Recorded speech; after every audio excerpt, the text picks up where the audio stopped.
दोस्तों नमस्कार, मैं उपेन्द्र यादव। दोस्तों रीट शिक्षक भर्ती 2020 की जो 90-10 का जो वेटेज हुआ है, हम पिछले 3 साल से संघर्ष कर रहे थे। 7 जून 2019 की वो तारीख मुझे आज भी याद है कि अशोकनगर थाने में हमें 85 लोगों को जेल में जाना पड़ा था।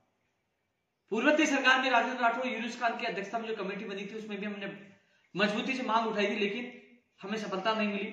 लेकिन जब कांग्रेस सरकार को समर्थन दिया तो हमने घोषणा पत्र में रीट की विसंगतियां दूर कराने की उनके घोषणा पत्र में हमारा मांग शामिल करवाई। उन्होंने शामिल किया कि हमारी सरकार बनेगी तो हम तमाम विसंगतियां दूर करेंगे।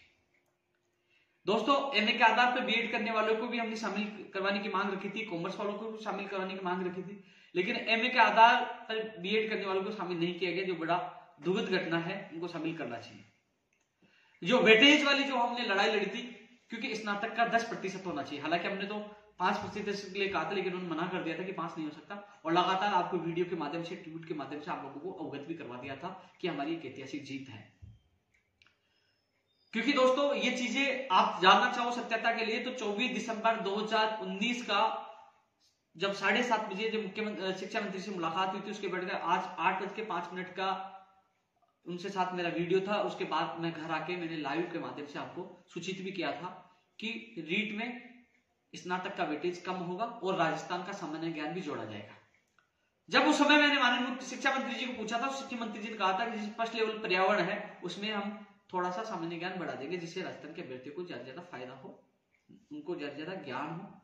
इसके अलावा लेवल 2 में भी हम सामान्य ज्ञान कहीं ना कहीं एडजस्ट करने की कोशिश करेंगे, जिससे राजस्थान के अभ्यर्थियों को ज्यादा फायदा हो। उस समय शिक्षा मंत्री जी ने मुझे कहा था, आप वो वीडियो जाकर देखोगे तो उस वीडियो में यही बात निकल के आएगी, क्योंकि वो 24 दिसंबर 2019 की बात है, यानी कि आज से 1 साल पहले की, यानी कि आज 22 है, 1 साल 2 दिन और बच के उस दिन का आप मेरा वीडियो उठा के देखिए। उसमें मैंने सबसे पहले, क्योंकि जब वार्ता हुई थी हमारी, और वार्ता के बाद मैं उस भर्ती के लिए धन्यवाद भी दिया था, और जो विसंगतियों के लिए शिक्षा मंत्री के साथ बैठ के मेरा वीडियो है, उसके बाद मेरा लाइव है, तो सच्चाई आप लोगों तक पता चलेगी हमने कितना संघर्ष किया। उससे पहले हम जेल भी गए, हमने लाठियां खाई वेटेज के लिए, क्योंकि फर्जी डिग्रियां लेके लोग नौकरी लग रहे थे। इसलिए हमने कहा स्नातक का वेटेज कम होना चाहिए, क्योंकि बहुत ज्यादा लोगों को नुकसान हुआ था। रही बात वो प्रमाण पत्र की वैधता बढ़ाने वाली, मैंने बात रखी थी तो उस समय साफ मना कर दिया कि वैधता नहीं बढ़ेगी, क्योंकि हमें 12-13 सबकी बढ़ानी पड़ती है, इसलिए 18 वालों की नहीं बढ़ेगी। कुछ लोगों की मांग लगातार आई थी, लेकिन दोस्तों मैंने आपकी बात रखी थी तो उन्होंने साफ मना कर दिया था। इसके अलावा दोस्तों ये तो रीट 2020, हाँ एक चीज और निकल के आ रही है। कल जो सोशल मीडिया पे जो टीवी के जो स्क्रीनशॉट आ रहे थे कि आचार संहिता आज और कल कभी भी लग सकती है, तो दोस्तों जैसे ही मुझे पता चला, मैंने माननीय मुख्यमंत्री जी के सक्षम अधिकारियों को और संबंधित एजुकेशन के अधिकारियों को मैंने अवगत करवा दिया था। वो स्क्रीनशॉट भी उनको व्हाट्सएप कर दिया था, फोन के माध्यम से बता दिया था। पिछले कुछ दिनों से, 1-2 दिन से जो माध्यमिक शिक्षा बोर्ड के जो अध्यक्ष हैं वो जयपुरी है, इसी संबंध को लेकर जो यहाँ है प्लान में है, शिक्षा विभाग का जो प्लान है, एक विभाग वो है, इसका खंड है, भाग है, उसमें इसको विज्ञप्ति को लेकर कार्य चल रहा है। विज्ञप्ति कभी भी जारी हो सकती है, आज हो जाए, कल हो जाए, परसों हो जाए, कभी भी विज्ञप्ति आपकी जारी हो सकती है, जिसकी पूरी तैयारी हो चुकी है। एक दिमाग में एक बात चली थी आप लोगों की कि फिर से आचार संहिता के चक्कर में फाइल न अटक जाए। पहले आचार संहिता में फाइल इसलिए अटकी थी कि उन्होंने विभिन्न कैटेगरियों को छूट दी थी, जिसका नोटिफिकेशन जारी हो चुका है। यानी कि चुनाव आयोग ने यह माना था कि हम लोग परमिशन देते हैं और ये लोग विज्ञप्ति जारी करते हैं, और ये विभिन्न वर्गों को उसमें पात्रता में छूट देते हैं, कहीं ना कहीं उन कैटेगरी को फायदा होगा, चुनाव प्रभावित होगा। तो वो नोटिफिकेशन आपको पता जारी हो चुका है, वो नोटिफिकेशन जारी हो चुका है। अब ऐसा नहीं कि लाभ होगा, अब विज्ञप्ति जारी होगी केवल पात्रता परीक्षा की। मान लीजिए आचार संहिता लग भी जाती है तो आप लोगों की चुनाव आयोग में 1 दिन में या तो फाइल भेजने की आवश्यकता नहीं होगी, क्योंकि पात्रता परीक्षा है। भेज भी दी तो 1 दिन में ही आपको परमिशन मिल जाएगी। इसलिए घबराने की आवश्यकता नहीं है कि आचार संहिता लग गई, हमारी विज्ञप्ति जारी होगी नहीं होगी। इसलिए आपकी विज्ञप्ति 100% इसी महीने में जारी होगी और 25 अप्रैल को एग्जाम होगी। आपने देखा केविट सरकार ने लगा दी है। इसलिए साथियों ये वीडियो इसलिए मैं डाल रहा हूं, कई लोग भ्रमित हो रहे थे कि चुनाव आचार संहिता लगने वाली है, हमारी विज्ञप्ति जारी होगी कि या नहीं होगी। तो मैंने आपसे पहले, मैं बहुत एक्टिव हूं, क्योंकि किस प्रकार से दर्दी मेहनत के बाद ये भर्ती आ रही है। जो लोग कई सालों से तैयारी कर रहे थे, उनके सपने साकार के लिए वो कितनी मेहनत कर रहे थे। तो दोस्तों इसके लिए मैंने अवगत भी करा दिया, और कभी भी आज कल परसों तरसों कभी भी इस वीक में आपकी विज्ञप्ति जारी हो सकती है। तैयारी पूर्ण है। निदेशक महोदय, जो अध्यक्ष महोदय माध्यमिक शिक्षा बोर्ड के, वो जयपुर ही आए हुए हैं। इसके अलावा दोस्तों मैं थोड़ी सी चर्चा रीड लेवल 2 को लेकर करना चाहूंगा। दोस्तों मैं एक बार फिर उन लोगों के दिमाग से बात निकालना चाहूंगा।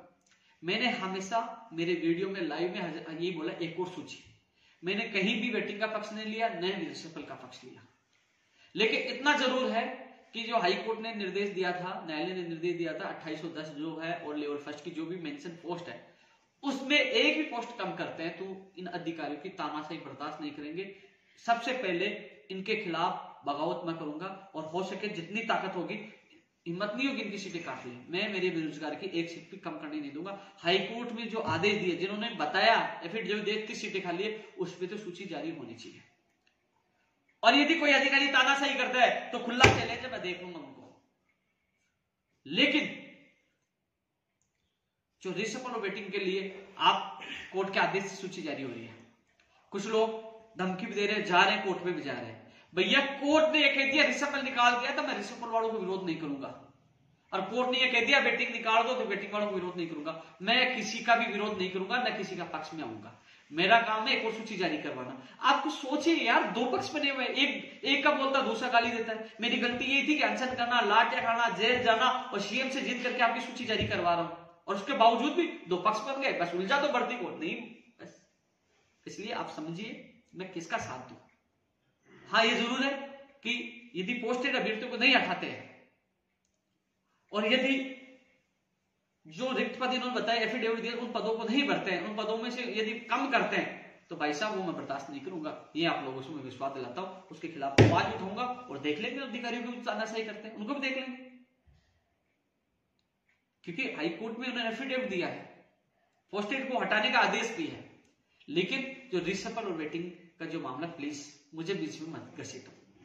तुम सोचिए, पोस्टेड कह रहे कि उपेंद्र यादव हमारा दुश्मन है, हमें करनी। अरे मैं आपका दुश्मन नहीं हूं भाई, आप भी चले जाते। हाईकोर्ट ने निर्देश दिया है, अब कई लोग कोर्ट में जा रहे हैं। कल मान लीजिए, आज तो उनको लगता है मैं वेटिंग वालों के पक्ष में हूं, कल मान लीजिए किस्मत से कोर्ट ने कह दिया रिसफल निकाल दो, तो वेटिंग वाले कहेंगे कि हमारा दुश्मन है। बस कोर्ट खेलते रहना, बस उपेंद्र यादव को कोसते रहना। इसलिए मैं स्पष्ट कह दूं, न मैं वेटिंग का पक्षधर हूं, न मैं रिसफल का पक्षधर हूं। मैंने एक सूची की मांग की थी, सरकार ने निर्देश दिए थे, हाईकोर्ट का निर्देश था कि सारी जो रिक्त पद है वो भरे जाए पोस्टेड को हटाते हुए। यदि उसमें कुछ गड़बड़ी होती है, पद कम करते हैं, पोस्टेड को नहीं हटाते, तो आपके साथ मैं हूं और लड़ाई लड़ेंगे।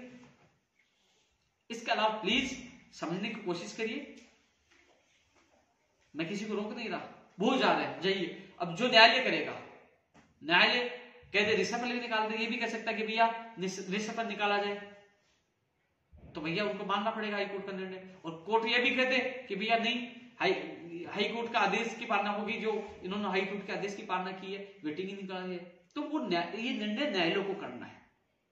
और जो न्यायालय आदेश देगा उसकी पालना अधिकारी को सरकार को करनी है। मेरा काम था एक सूची का आदेश सरकार से लड़ झगड़ के करवाना, मुझे मैं कर रहा हूं। माननीय मुख्यमंत्री जी का आभार है इस चीज के लिए, शिक्षा मंत्री जी का आभार है जो उन्होंने एक सूची का आदेश तो जारी की। शायद पहली बार है जिसकी सूची पहले जारी हो चुकी है, उसकी एक और सूची जारी हो। ऐसी कोई भर्ती नहीं है जिसकी 2-2, 3-3 सूची जारी हो। शिक्षक भर्ती बता देना एक भी, ऐसा नियम नहीं है। पहली बार नियम, एक अपवाद नियम बना है आपकी 2018, 2016 वाले पूछ ली, सुप्रीम कोर्ट में गए, 17 वाले गए। आपकी भर्ती है, लड़ झगड़ के यहां तक आए। इसलिए ये निवेदन है कि आपस में सामंजस्य बिठाएं, जो सारी सीटें हैं उनको भरने के लिए सरकार को हम सबको मिलकर दबाव बनाना चाहिए, ज्यादा से ज्यादा बेरोजगारों को फायदा हो। लेकिन आपसे निवेदन है, मुझे इसमें ना घसीटे। जय हिंद, जय भारत।